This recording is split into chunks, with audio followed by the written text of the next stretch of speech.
সরকারি জায়গা থেকে সরকার আমাকে প্রত্যেক বছর 10 লাখ টাকা দিবে দান খয়রাতের জন্য। 10 লাখ এক বছরের জন্য। এক বছরে মাত্র 10 লাখ। মানুষ আছে প্রায় 5 লাখ। এখন আপনি আমার বুঝেন, আমি এনেই দিতেছি 5 লাখ। এই যে মসজিদ, মাদ্রাসা, ঈদগাহ দিব, সব মিলাই দিব 10 লাখ, বুঝছেন? তো আপনি শোনেন, আপনি 5 লাখ টাকা, এর মাঝখানে কিছু আমার বড় ভাইয়ের টাকা আছে। ওই যে দেখলাম এখন কথা বললাম, উনি ফ্রান্স থাকেন, উনি কিছু টাকা দেবেন।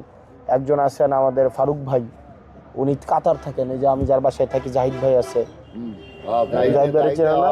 জাহিদ ভাই চেনেন না? ওই জাহিদ ভাই কিছু টাকা দেবে। আমার বন্ধু শুভ আছে, কিছু টাকা দিবে। তো এরকম কিছু কিছু টাকা নিয়ে 5 লাখ টাকা হবে আর কি। তো এই 5 লাখ টাকা আমি আপাতত দেই মারছি আপনাকে, আপনি কাজ শুরু করেন। আর আমি আমার লিমিটেশন আছে। আর এখানে তো ধরেন আরও অনেকে আছে না, সাব্বিরদের ঘরটা দেখছেন আপনি? ওই ঘরটাও খুব খারাপ অবস্থা। সাগরদের ঘরটা দেখছেন? সাগরে ওই যে শালঘর গেছে